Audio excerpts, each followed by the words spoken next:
Ya vamos en la 44, faltan como unas 10 por ahí y ya acabamos. Bueno, la lectura, no sé ustedes, pero pues pueden oír más adelante, ¿no? Porque realmente no son tan grandes, ¿no? Estas cartas. O se pueden leer o escuchar varias veces también. Yo no sé, pero salen muy rápido. Se leen rápido también. Gálatas. Y el tema de la carta es el evangelio auténtico. El evangelio de a de veras. Este es el mapa que hemos estado usando en estas sesiones. Y pues vean, ahí hay un color muy verde, mírame a fuerzas, que es la provincia de Galacia. Esas son las provincias en las que se dividía el Imperio Romano. Y esas zonas, pues fue donde el apóstol Pablo fue a predicar el evangelio. En todas estas zonas había sinagogas y él podía llegar allí, había una comunidad judía donde primero llegaba, pero había otras zonas donde pues la presencia judía no era tan amplia y había posibilidad entonces de que otras personas, llamados los gentiles, pudieran escuchar el evangelio. Y decía yo que aquí está, ¿no? La provincia de Galacia, con los famosísimos lugares de Iconio, Listra y Derbe. ¿Recuerdan, no? Lo que pasó allí, que realmente casi matan al apóstol San Pablo. Primero lo reciben como pensando por el milagro que ocurrió allí, que era Dios, y estaban muy felices, y decían que eran Pablo y Bernabé, y decían, han bajado los dioses, y decían, ay, ahora resulta que le decían Mercurio, o Hermes, a Pablo, porque era el que hablaba, y Júpiter, o Zeus, era Bernabé, identificado con ellos, y viene el sacerdote de Júpiter, y les trajo toros y guirnaldas y querían sacrificarles, ¿no? Los toros pensando que eran sus dioses bajados a la tierra, y cuando le dijeron que no eran, entonces fueron al otro extremo y los apedrearon, casi pensando que habían muerto Pablo. Les digo, pero bueno, eso fue lo que les ocurrió, ¿no? Aquí con después llegaron a ser hermanos, los Gálatas. En esta cronología de las cartas que les mostré la vez pasada, que les decía yo que la que está más o menos clara, porque hay otras que luego no se entiende bien de qué están hablando. Esta no, esta sí está bastante clara. Y tenemos aquí a Gálatas como la primera de las cartas. Algunos dicen que primero fue la de Tesalonicenses, y pues ahí hay se ponen a argumentar de manera muy fina para decidir cuál fue primero, cuál fue después. Pero bueno, independientemente de cuál haya sido, sí es una de las primeras cartas que Pablo escribió. Piensan pues que la escribió en este tiempo, al principio, que como decía, los piensan que era Tesalonicenses, pero los que piensan que Gálatas no fue el primero, piensan así porque han notado que hay semejanza del tema con algunas partes de la carta a los romanos. Y bueno, pues es el mismo personaje, el mismo escritor, pues tendría que haber semejanzas, ¿no? Y las dos cartas exponen el tema de la justificación por la fe. En los romanos, quizá de una manera más estructurada, porque es un tratado. En Gálatas, quizá acento es un poco diferente, porque Pablo se nota que está enojado por lo que está ocurriendo, pero pues sí, tienen que tener semejanzas. Entonces, no, pues es que Gálatas fue después. No creo, dice el maestro, que la semejanza de temas sea razón suficiente para poner fecha a una carta. No parece razonable pensar que hubiera pasado mucho tiempo entre la fundación de la iglesia en Galacia y el surgimiento del problema. Parece ser que fue de inmediato, que en cuanto se supo que había un grupo de personas que habían creído el evangelio, que habían creído en Yeshua de Nazaret como el Mesías, pues llegaron personas que les dijeron, bueno, sí, pero les falta algo. Pues por esta y otras razones podemos concluir que esta es una de las primeras cartas de Pablo que fue escrita más o menos al mismo tiempo que la primera carta a los tesalonicenses, es decir, cuando Pablo llegó a Corinto en un segundo viaje misional. Entonces ahí está, es de las primeras, no va a haber contradicción con las posteriores, el evangelio de Pablo va a seguir siendo el mismo, su postura doctrinal va a seguir siendo la misma también. Y como ya hemos notado, pues las cartas de Pablo tratan de problemas en las iglesias, como ya dijimos, la excepción es la carta a los romanos, que esa no, esa fue porque él quería ir a Roma y entonces dijo, bueno, les voy a mandar una cartita para que me esperen. Y la clave para entender las cartas es el problema mismo. El problema de la carta a los Gálatas es el del evangelio auténtico. Después de que Pablo se fue, se empezó a predicar en Galacia un evangelio falso, espurio, adulterado. Por eso Pablo tiene que dar a los hermanos de la iglesia unas pautas, unos señalamientos para distinguir el evangelio auténtico del falsificado. Y de esto se trata toda la carta. Y era necesario porque en un principio, ahorita pues ya no, pero en un principio sí era complicado para los creyentes identificarse como creyentes en el Mesías, profeta, profetizado, judío, pero los judíos empezaron a separarse, decir, bueno, los que sí y los que no. Los que sí están de acuerdo en que en efecto Yeshua de Nazaret cumplió las profecías y por lo tanto es el Mesías, el profeta, el rey, el sacerdote. Los dicen que no, que fue pues un farsante o fue un mártir o fue alguien que murió, pero que, y menos que resucitó, no. Y negaban la resurrección de Jesús. Y empieza entonces a ver ese problema de, bueno, ¿somos o no somos y quiénes somos? Es un problema también de identificación para los creyentes. Y bueno, para ayudar a la memoria, a la comprensión, dividimos la carta en 4. La primera parte trata de las marcas del evangelio auténtico. Se iba a mencionar en el capítulo 1 de los versículos 1 al 10.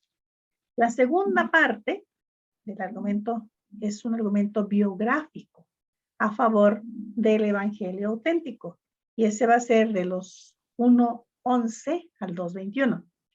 La tercera parte muestra que el evangelio auténtico anuncia una verdadera salvación. Y esos son los capítulos 3:1 al 4:31.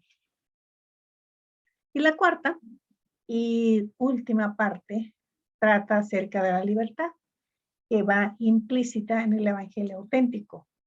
Esos son los capítulos 5, del versículo 1 al 6:13.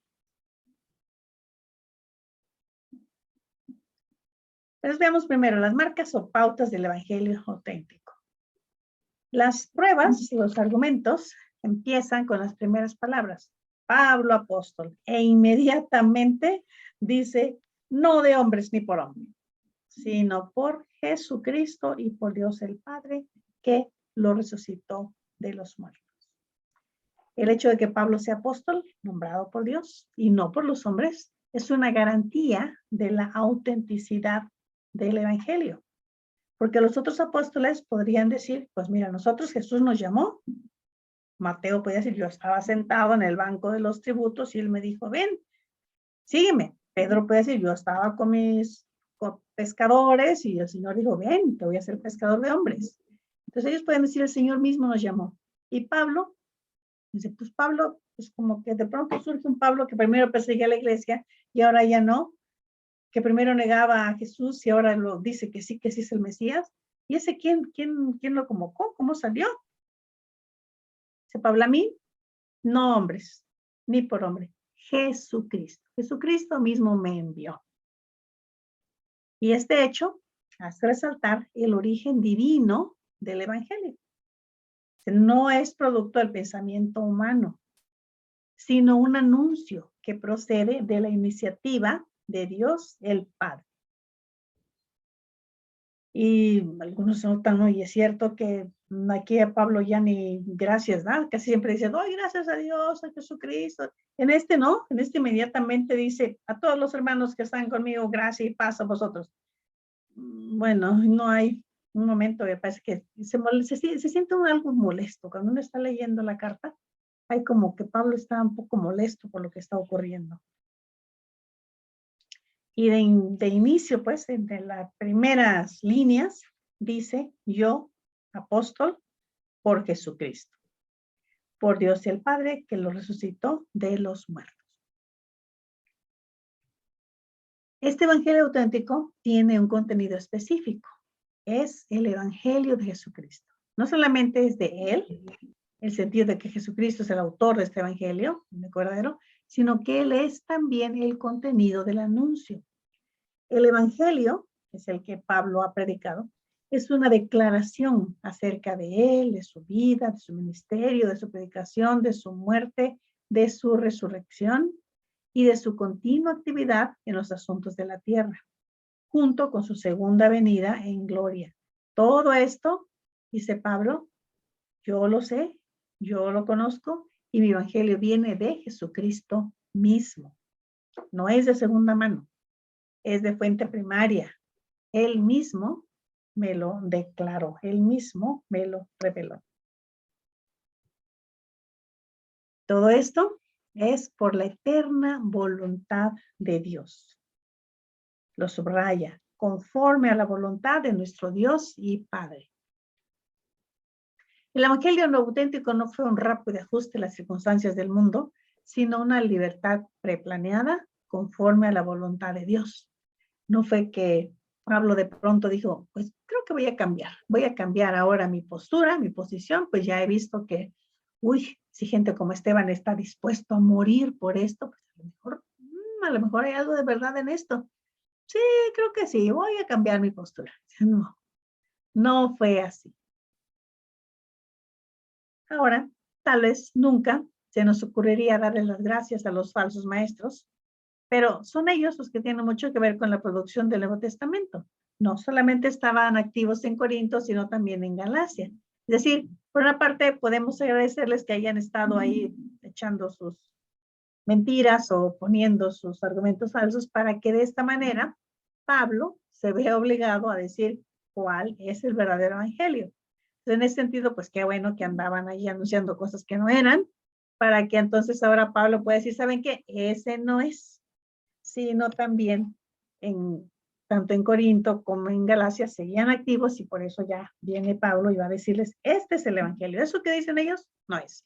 Lo que sí es esto. No eran los mismos, por supuesto. Esos de Galacia ya estaban activos cuando los habitantes de Corinto apenas recibían las primeras noticias del evangelio. Su presencia en Galacia da la ocasión a esta carta. Predicaban otro evangelio, perturbaban, pervertían. Y ahí dice el versículo 7, dice, no hay otro evangelio, no hay otro. Pero hay algunos que os perturban y quieren pervertir el evangelio de Cristo. Y se entiende, decía yo, porque estos maestros pues eran judíos que decían, pero a ver, el Mesías es judío. Ustedes, si quieren realmente pertenecer al pueblo, pues tienen que hacerse judíos. Digo, es lógico, ¿no?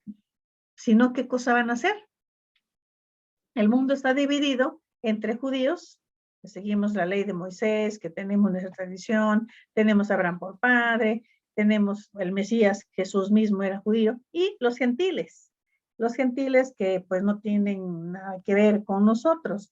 Y ustedes van a estar en medio, ¿dónde los ponemos? No son gentiles porque han aceptado al Mesías judío, pero no son judíos totalmente porque no tienen las prácticas que todo buen judío tiene.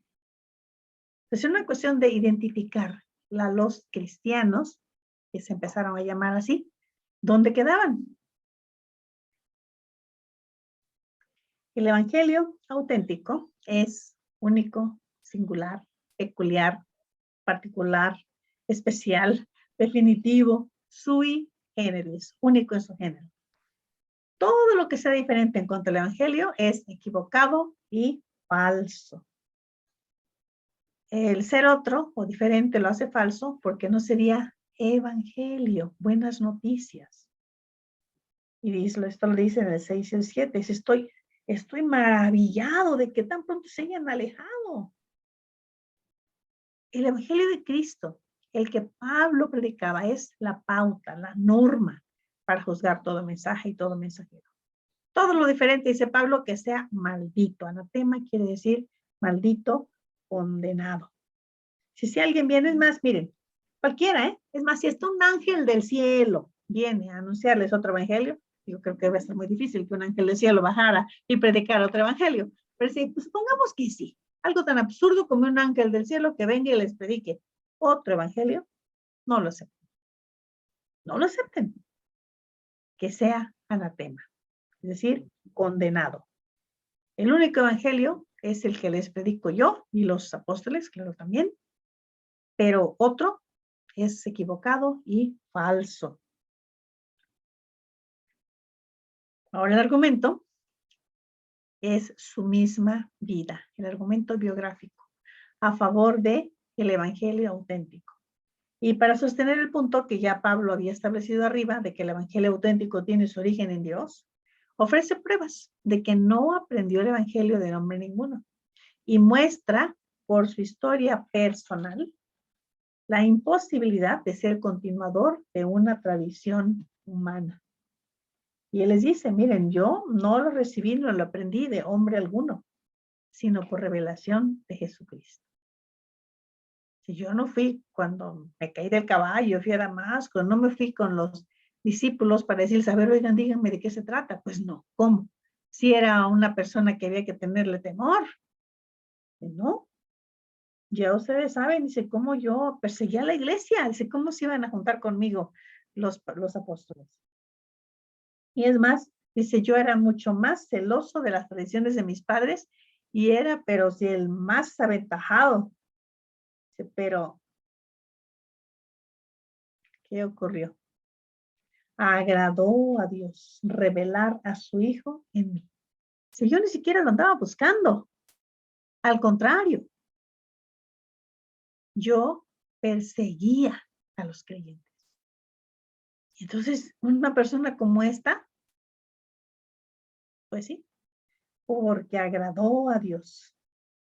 Y noten la seguridad con la que Pablo habla cuando dice que me apartó desde el vientre de mi madre y me llamó por gracia. Una persona como esa, apartada por Dios, una persona que había perseguido a la iglesia. Dice Pablo, así es. Primero, dice su propia experiencia. Después, la confirmación de los otros apóstoles, porque tampoco Pablo se quedó nada más como único, sino que fue con los otros apóstoles y dijo, oigan, yo pienso esto, he recibido esta revelación, ¿qué hacemos? ¿Estoy bien? No trató de imponerse, sino que fue y su postura pues fue confirmada por los otros apóstoles. Y al último incluso hay una discusión con Pedro, que es muy importante porque Pedro era el líder o uno de los líderes de los apóstoles, de los 11. La discusión con Pedro tiene mucho peso porque Pedro hubo un momento en que parece que se le olvidó lo de Cornelio y entonces tuvo que reprenderlo. Pablo tuvo que reprender a Pedro en Antioquía. Y fue público, no le llamó aparte, fue público. De los 3 puntos agregan fuerza al argumento. Empieza por el hecho de que pues todo el mundo sabía, bueno, los creyentes sabían de que antes de su conversión y su entrada en el ministerio de la palabra, pues Pablo era enemigo del cristianismo, era perseguidor de los cristianos. Y lo que lo cambió no fue la influencia de la escuela, el contacto con los pensadores cristianos, no fue que escuchó el mensaje y que entonces dijo, pues sí, creo que sí tienes razón, sino que lo aprendió por revelación. Si es más, cuando dice en el 16, no consulté enseguida con carne y sangre, enseguida no, si yo quedé tan impactado, no fui a Jerusalén a los apóstoles, me fui al desierto, a Arabia.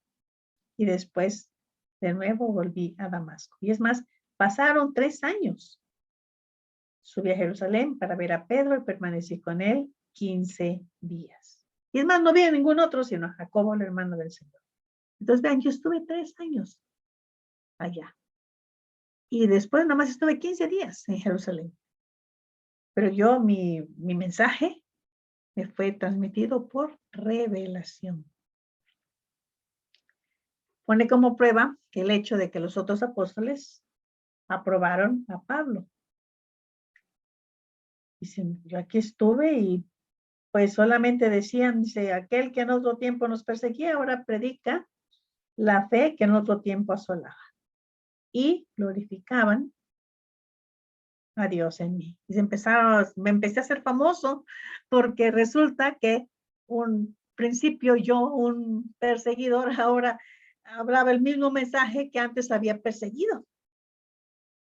Después se pasaron algunos años, 14, subía con Bernabé fue por él, de hecho, fue otra vez a Jerusalén, llevé conmigo a Tito, pero dice, subí según también una revelación y expuse en privado a los líderes que estaban ahí, pero dice, y fui con Tito, sí, que era griego, no le circuncidaron, pero allí me dijeron, sí, está bien. Le dieron la mano de compañerismo y se nos dieron a mí y a Bernabé la diestra en señal de compañerismo. Se hicieron cómplices, en buen plan, con él en el evangelio. Y ahí reconocieron, claro, ya habían pasado muchos años, 14 años, ¿no? Bastantes, que vieron que dice, pues sí, parece ser que sí. Pedro, tú te irás a predicar a los judíos. Dice, y tú, Pablo, reconocemos que el Señor te llamó para que vayas con los gentiles. Y ahí estaban, y los ponen por nombre, dice, estaba Jacobo, estaba Pedro, estaba Juan, que eran considerados pues como los líderes. Nos dieron a mí y a Bernabé la diestra señal de compañerismo, de que entonces el público al que me iba a ir yo iba a ser al de los gentiles, y ellos se iban a quedar allí con los judíos. Dice, pero no, de que a mí me hayan dicho de que había que circuncidar, por ejemplo, a Tito, no. Dice, ni por un momento. Nosotros además quisimos someternos a esto. Dice, los que estaban allí, los líderes, no me dijeron nada. Entonces él dice, miren, de acuerdo a lo que yo recibí, fue directo del Señor Jesús. Y en segundo lugar, los que estaban como líderes allí, en específico Jacobo, el hermano de Jesús, Pedro y Juan, no me dijeron nada, al contrario, me apoyaron con la diestra en señal de compañerismo. Y bueno, tengo que recordarles que cuando hubo una dificultad con Pedro en Antioquía, pues yo tuve que resistirle, dice, cara a cara, porque era de condenar. Y Pedro tiene que darle a Pablo la razón. Pablo le habla ante todos, dice, porque era de condenar. Eso fue de conocimiento público, sí, porque vean lo que ocurrió. Antes que viniesen algunos de parte de Jacobo, se comía con los gentiles. Pero luego que vinieron se retraía, se apartaba, como que tenía miedo. Y en su simulación participaban los otros judíos. Hasta Bernabé fue arrastrado por la hipocresía. Pero yo le hablé directo y le dije, si tú siendo judío vives como los gentiles y no como judío, ¿por qué obligas a los gentiles a judaizar? Bueno, ¿qué podía decir Pedro? Él había recibido el mensaje también de Jesucristo, de que no podía llamar impuro a la que Dios había limpiado, que había tenido que ir con Cornelio. Después así pasó también. Pues ni modo. Pedro tuvo que aceptar que Pablo tenía razón. Como un toque más, Pablo agrega su propio testimonio. Indica en dónde se basa su seguridad, su fe, su confianza. Él mismo puede dar razón por lo que tiene. Es vivir en la fe del Hijo de Dios. Y lo dice en el versículo 20. Con Cristo estoy juntamente crucificado. Ya no vivo yo, mas vive Cristo en mí. Lo que ahora vivo en la carne, lo vivo en la fe del Hijo de Dios, el que me amó y se entregó a sí mismo por mí.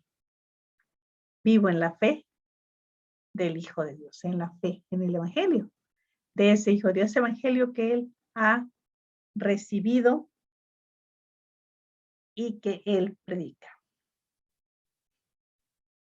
Pero el Evangelio auténtico anuncia una verdadera salvación, y a eso se va en los capítulos 3 al 4.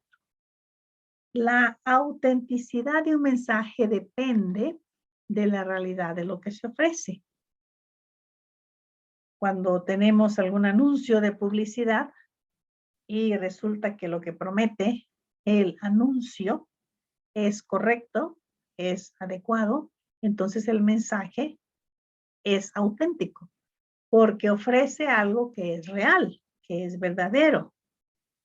Pero cuando sale un anuncio publicitario que ofrece un bien, que ofrece algún artículo, algún servicio, y que no existe, que no hay tal, pues entonces el mensaje no es auténtico, el mensaje es falso.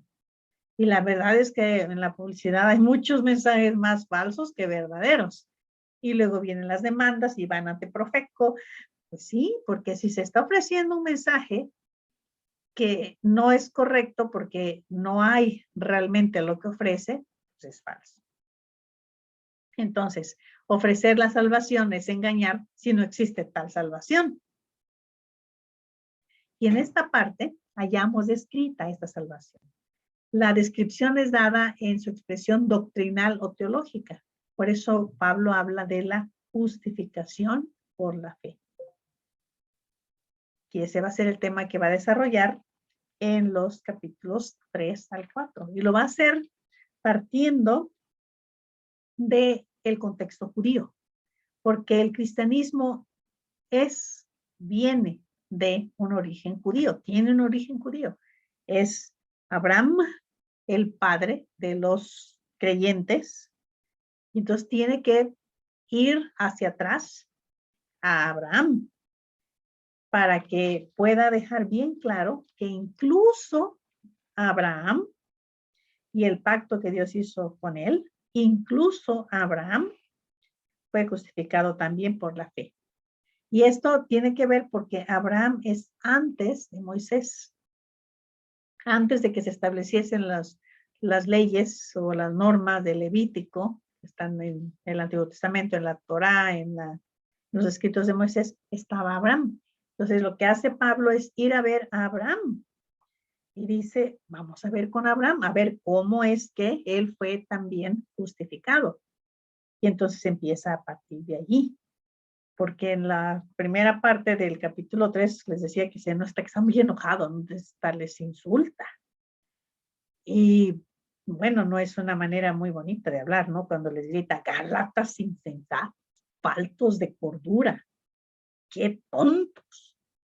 Pero Pablo, son palabras muy fuertes, ¿no? Dice, pero es que no es posible, les dice. ¿Quién os fascinó para no obedecer a la verdad? ¿Quién les engañó de manera tal? A ver, recibieron el Espíritu por las obras de radio para oír con fe. ¿Tan necios sois? Habiendo comenzado por el Espíritu, ahora vas a acabar con la carne. Tantas cosas han padecido en vano. A ver, ¿cómo? No entiendo. Y les digo, los insulta, diciéndoles necios, diciéndoles insensatos. Pues que no puedo entender cómo es que tan rápido hayan ustedes caído en esa decepción. Y para hacer el argumento más pertinente a la situación, Pablo apela a la experiencia de los gálatas mismos. Si ver, ustedes experimentaron la salvación. ¿Cómo recibieron el Espíritu? ¿Por obras de la ley Pues no creo, porque bueno, es cierto que algunos de ustedes eran judíos, pero otros eran gentiles que creían que yo era Mercurio, ¿no? Entonces, por las obras de la ley, obviamente no. O por el oír con fe. Y lo del oír con fe, Pablo lo aclara en el versículo 6 del capítulo 4. Cuando dice, a ver, ustedes son hijos. Dios envió a vuestros corazones el espíritu de su Hijo, el cual clama, Abba, Padre. Así que ustedes sean capaces de decir Abba, Padre, decir Padre, Abba en hebreo, Padre. Pues sí, porque ustedes creyeron, porque ustedes oyeron con fe. Y los Gálatas tienen que confesar que su propia experiencia de la salvación era la de la justificación por la fe. Igual que Abraham. Nosotros no somos diferentes a Abraham. Abraham creyó a Dios, le fue contado por justicia. Y todo esto dice, está allí, está clarísimo. Vean, por favor, allí dice la escritura, previendo que Dios había de justificar por la fe a los gentiles, le dijo a Abraham, en ti serán benditas todas las naciones. De modo que los de la fe son bendecidos con el creyente Abraham. Ahí estaban ustedes, Gálatas, siendo bendecidos en el Padre Abraham. Y es obvio que Abraham fue salvo sin la ley. La ley ceremonial de ritos, del tabernáculo, de circuncisión, etcétera, no existía en la época de Abraham. Después de haber hecho el pacto, el Señor sí le dio como señal del pacto de la circuncisión. Pero todo lo demás, la ley ceremonial, los ritos, el tabernáculo, los sacrificios, vino después. Vino 400 años después. Porque Abraham vivió 430 años antes de que esa ley fuera dada en el Sinaí por Moisés. Entonces fue antes incluso de la circuncisión. Cuando él fue llamado y cuando él anduvo errante, sin la fe, ustedes también fueron bendecidos en el creyente Abraham. Pero esto nos trae el problema del uso de la ley. Bueno, está bien, nos queda claro que esto fue antes incluso de la ley mosaica, que por la ley ninguno se justifica, que el justo por la fe vivirá y la ley no es de fe, el que hay que hacer estas cosas y vivirá por ellas. Bueno, entonces, ¿qué hacemos ahora con la ley? ¿Cuál es el propósito de la ley? Vamos a tirarla y a decir, no, tampoco. Dice, ¿qué hace la ley? Sí, mira, la ley es como un ayo, como la palabra griega allí es pedagogo, que nos da luz sobre el tema, como un maestro acompañante, ahora que está tan de moda eso, de que los maestros somos facilitadores y acompañamos en el proceso del aprendizaje, pues ese es un pedagogo en efecto, porque era el que le encargaba los libros al niño para ir a la escuela. El que le cuidaba de que hiciera sus tareas, el que estaba ya al pendiente, ese es el que cuidaba al chico en el aprendizaje. Y entonces la ley, dice Pablo, pues es eso, es como alguien que nos guía, que nos lleva hacia el aprendizaje. Y en este pasaje, pues pasamos nuestra confianza de que si somos creyentes, somos hijos de Abraham, herederos de todas las promesas hechas a él. Y lo que hace pues la ley ha sido llevarnos a Cristo, fin de que pues somos justificados por la fe. ¿Escucharon, Gálatas? Eso es, no es que estemos tirando la ley, no, sino que estamos pues viendo cuál es el uso de la ley, para qué estaba la ley ahí, para qué había que hacer los sacrificios, por ejemplo, para recordar que era necesario un sacrificio para limpiarnos de nuestros pecados. ¿Por qué era necesario un sacerdote? Para recordar que había una necesidad de presentarnos delante de Dios por medio de un sacerdote como nuestro representante. Y así fue. Pero ahora, pues ya tenemos aquí al cumplimiento, ya ha venido la fe, ya no estamos bajo ese ayo, ese pedagogo, y si ahora todos ustedes son hijos de Dios por la fe en Cristo Jesús. Y viene aquí pues algo muy, muy importante, y es que dice Pablo allí, miren, en Cristo ya no hay judío, ni griego, ni esclavo, ni libre, ni varón, ni mujer. Ya no. Somos ahora iguales en Cristo.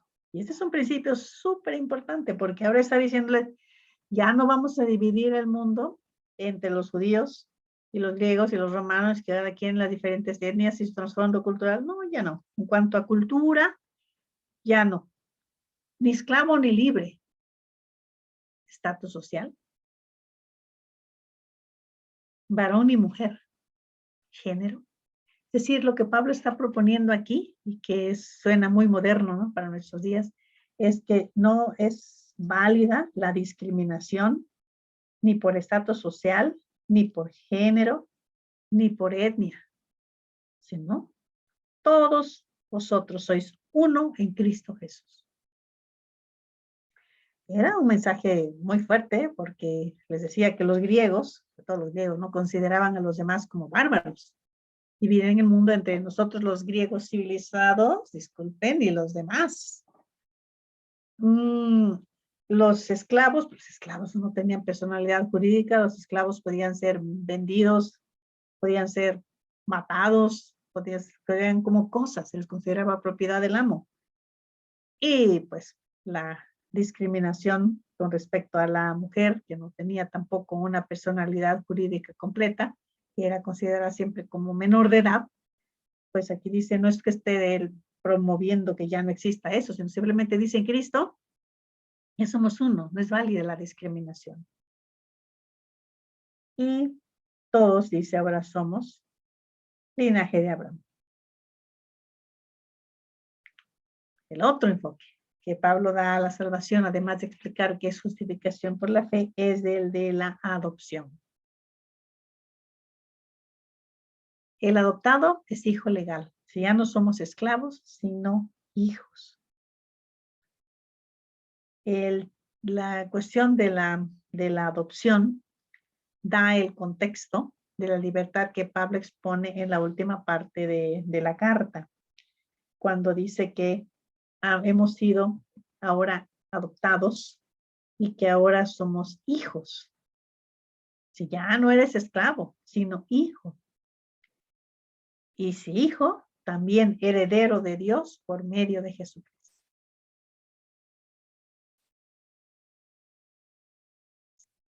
Y en el último párrafo de la sección, Pablo nos hace ver que el verdadero y legal hijo de Abraham es el nacido por fe.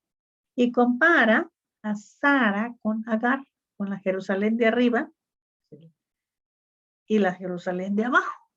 Hasta incluso dice que son como, y aquí es uno de los pocos ejemplos que hay en la Biblia de lo que es una alegoría. Se miran de cuenta que es como una imagen. Tenemos por un lado Agar, que es el monte Sinaí en Arabia, y que es la Jerusalén actual. Y luego tenemos la otra, que es la Jerusalén de arriba, es decir, Sara. Uno viene, dice, para esclavitud y el otro para libertad. El hijo de la esclava nació según la carne. El hijo de la libre, o sea, Sara, nació por la promesa, por la fe.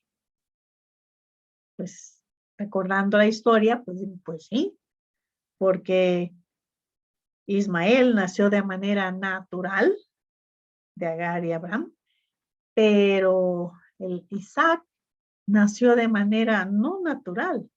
Ya, de hecho, Sara no podía tener bebés y sin embargo lo tuvo. Y el único pues hijo verdadero fue Isaac. El otro no. Pero esa es como una imagen pues de lo que ocurrió cuando la Jerusalén de arriba, o sea, Sara, es madre de todos nosotros. Es libre. Junta aquí pues Pablo las dos figuras de la salvación. La justificación y la adopción. Y la adopción, entonces, es lo que nos permite ser como Isaac. Si nosotros no somos como Ismael, nosotros somos como Isaac, hijos de la promesa. Y si se acuerdan, cómo Ismael maltrataba a su hermanito, perseguía a Isaac.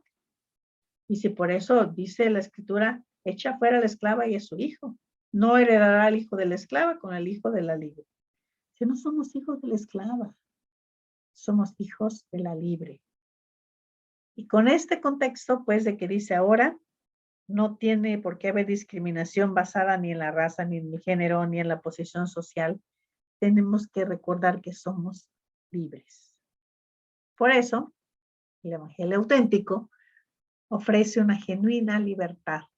Algunos comentaristas ponen a la carta de Gálatas así, la carta de la libertad. Pues sí, porque la libertad de que Pablo habla aquí es la de ser hijo, de no ser esclavo, la libertad de ser ciudadano. El contexto claramente muestra esto.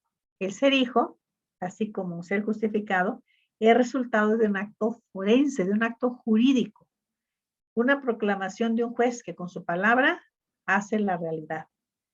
Cuando en el foro romano llegaba el ciudadano romano y decía, esta persona, pues yo la compré, pero ya no va a ser mi esclavo porque pues quiero que sea ahora mi hijo. Y entonces el juez decía, fulanito, ahora es hijo.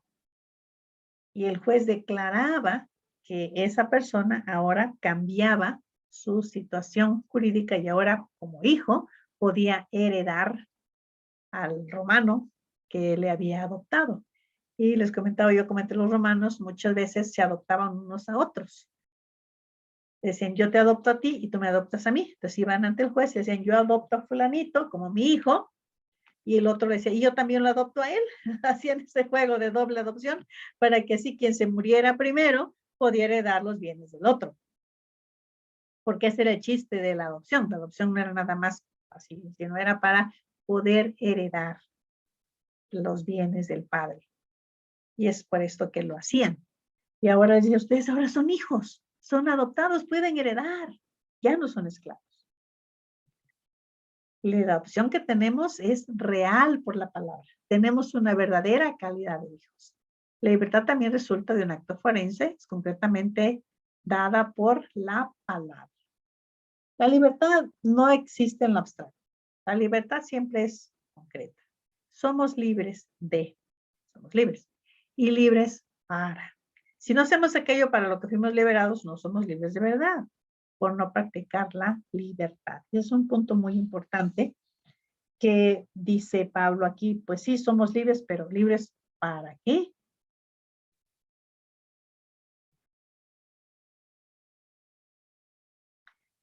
Si somos libres de algo y no nos libramos de ese algo, pues tampoco somos libres. Esta es la perspectiva de Pablo en el 5.1, donde pone la libertad como un deber. Muchas veces pensamos en la libertad como un privilegio. Tenemos el privilegio de ser libres. Tenemos el privilegio, por ejemplo, aquí en México, de libre tránsito. Si quiero ir a un estado, pues voy. En otros lugares no hay esa libertad de tránsito.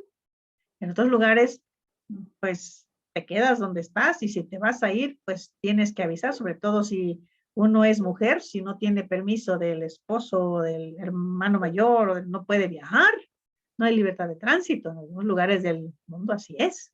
Aquí en México decimos, no, nosotros tenemos libertad, como si fuera un privilegio. Pero vean qué dice Pablo. Estad pues firmes en la libertad con que Cristo nos hizo libres, no estéis otra vez sujetos al yugo de esclavitud. Estén firmes.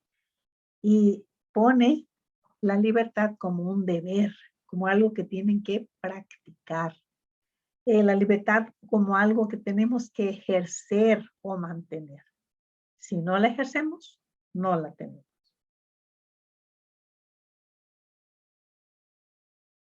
Llamados fuisteis, hermanos, dice, a libertad.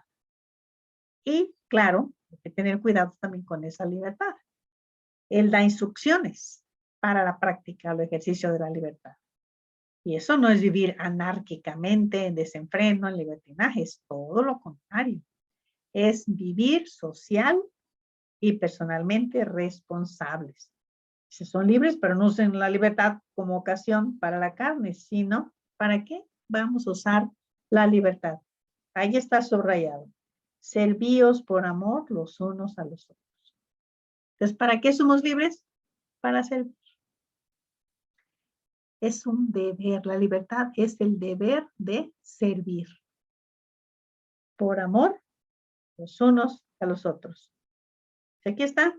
La ley en esta palabra se cumple. Amarás a tu prójimo como a ti mismo. Pero si están mordiéndose, si están comiendo unos a otros, a ver, tengan cuidado, no se vayan a exterminar unos a otros. Se nota, está todavía molesto. Dice, si están diciendo esto, por favor, ¿cómo me están diciendo que son libres? Si son libres es para servir unos a otros. La libertad es una obligación. ¿Para qué han sido llamados? Si no para hacer lo que se les ocurra, lo que se les pegue su gana. No, esto no es así. Y dice, por ejemplo, también está de acuerdo, en eso sí está de acuerdo con Pedro, en la carta primera, el versículo 16 del capítulo 2.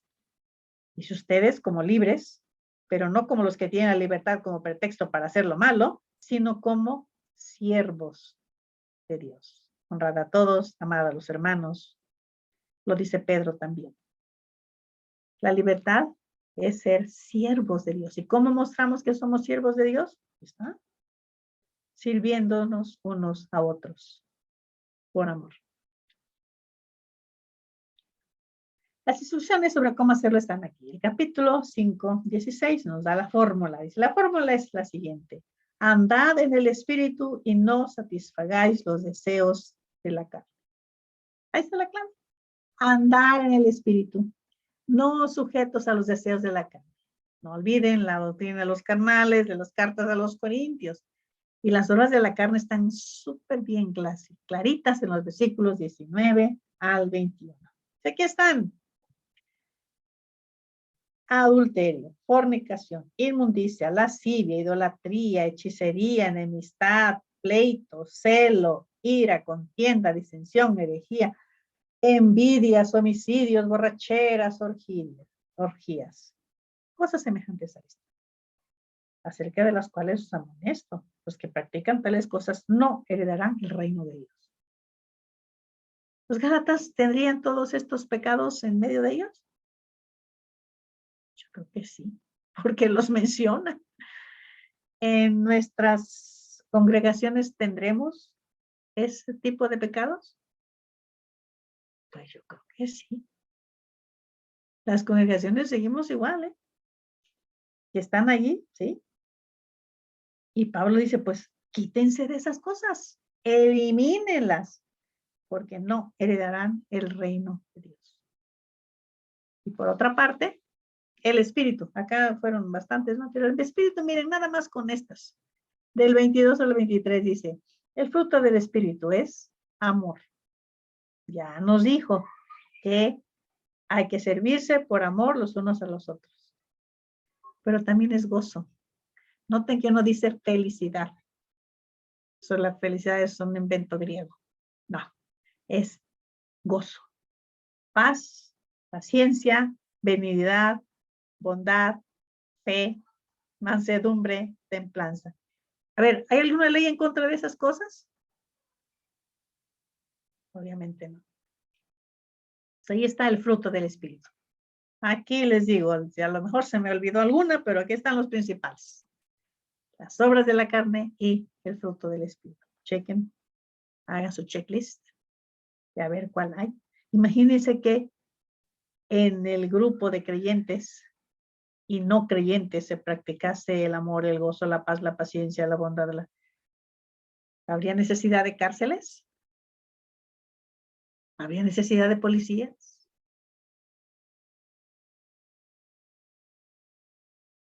La libertad es también responsabilidad social. Hay que sobrellevar las cargas de los otros y los espirituales maduros tienen que ser responsables con los débiles.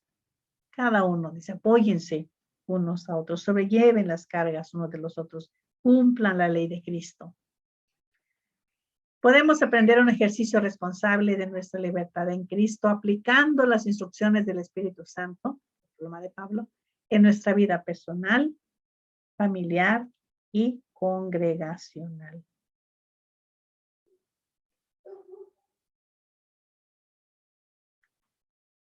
Para la siguiente lección, nos toca leer la carta a los Efesios. La carta a los Efesios.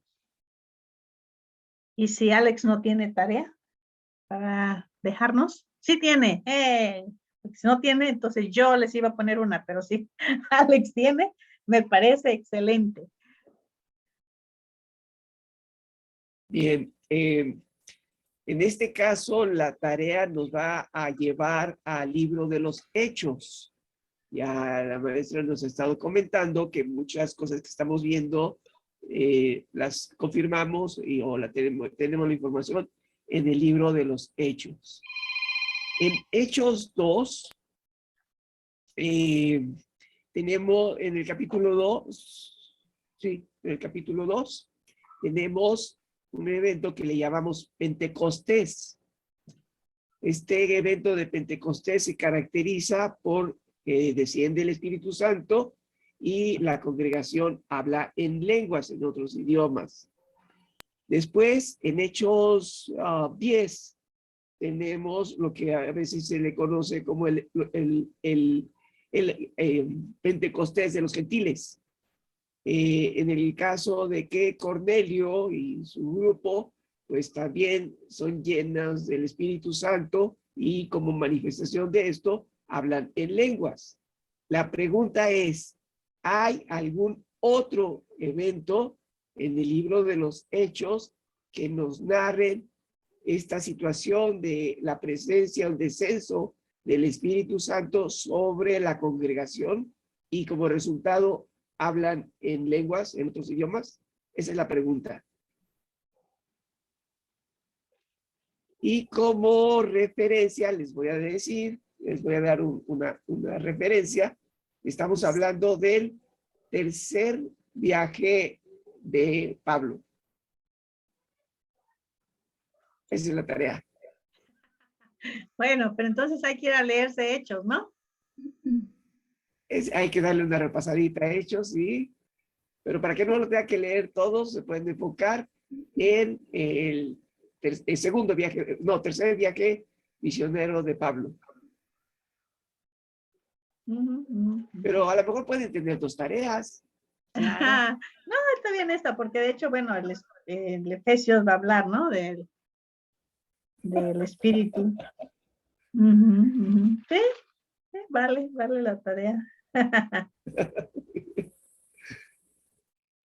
Bueno, pues gracias maestra por esta participación. Y mientras piensan sus respuestas, o más bien preguntas, voy a dar una buena noticia. Y después ya pueden ustedes hacer las preguntas que quieran. La noticia es que a partir del martes 18 de este mes comenzamos un nuevo estudio. Algunos yo creo que ya saben, ¿no? Pero el estudio es acerca de, ¿qué me puede decir? Hebreos. La carta del apóstol, ¿quién sabe? Del apóstol a los hebreos. Entonces les invitamos cariñosamente a aquellos que todavía no se han inscrito, que se inscriban. Verán que serán de mucha bendición. Y empezamos, este va a ser martes. No se olvide, es martes, no sábado. Martes a las 7 de la noche. Pensamos que un poquito ya tarde podríamos tener mejor concurrencia. Entonces, el martes 18 a las 7 de la noche, 19 horas, hora del centro de la Ciudad de México. Esto se va a resumir en 15 pláticas. Entonces, no se pierdan ninguna. Inscríbanse y verán que va a ser muy, muy interesante. Las personas que ya se inscribieron y que se van a inscribir todavía van a recibir pues digamos, un recordatorio para ese día, ¿no? Pero tómenlo en cuenta, es martes a las 7 de la noche con la epístola a los hebreos. Ahora sí, ¿quién tiene alguna pregunta para la maestra? Puede hacerlo. Perdón, hermana, una pregunta para usted, perdón. Es que en el WhatsApp, el hermano puso que los que ya hemos tomado otros cursos anteriores, que ya no necesitamos inscribirnos, nada más con que pusiéramos yo. Así es. Por Está eso ya bien. no me inscribí. Porque Está bien, ya está inscrita. Los que dijeron yo, ya. Bueno. Sí, es Yo correcto. también. Correcto. Muy bien. Maestra, adelante. No, sí, la carta a los hebreos de verdad es fascinante, es fascinante. Deberemos aprender muchas cosas.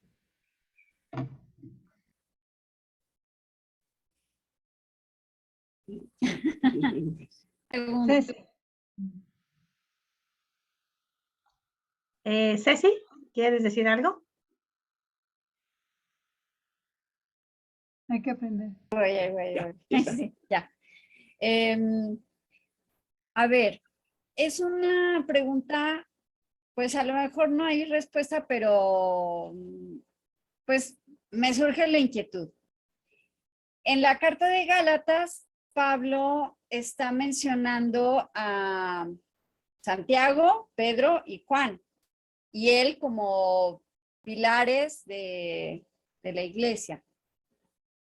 Ahora, ellos podríamos contemplarlos como esos 4 seres vivientes que aparecen en Apocalipsis.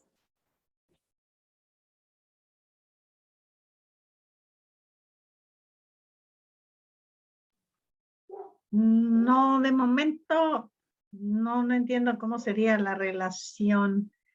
Para empezar son 3, ¿no? Y no son 4. No, Pedro. Pero es que serían 4. Pedro, Juan, Santiago Y y Pablo. Pablo. Ajá. Sí. No, los 3 que menciona Pablo eran líderes en la iglesia en Jerusalén. Pablo realmente no trascendió, no era parte de ese círculo. Pablo quedó, más bien la influencia de Pablo fue con los gentiles. Pero aunque Pablo era reconocido como discípulo de Jesucristo, no era, en cierto sentido, no era líder en Jerusalén. Jerusalén eran Pedro, Jacobo, que ni siquiera era discípulo, sino era el hermano de Jesús, y Juan. Son Pedro y Juan. De los discípulos, digamos, los líderes son Pedro y Juan. Pero se le da preeminencia también a Jacobo, aunque no era discípulo, pero por su cercanía con Jesús, adquiere también preeminencia. Pero Pablo mismo, no, él más bien tenía su mayor área de influencia entre los gentiles.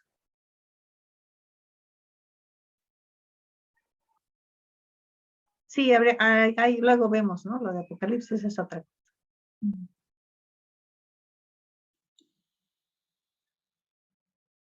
¿Alguna otra pregunta? Si no, pues vamos a agradecer a la maestra, la doctora Saray, por su disposición, por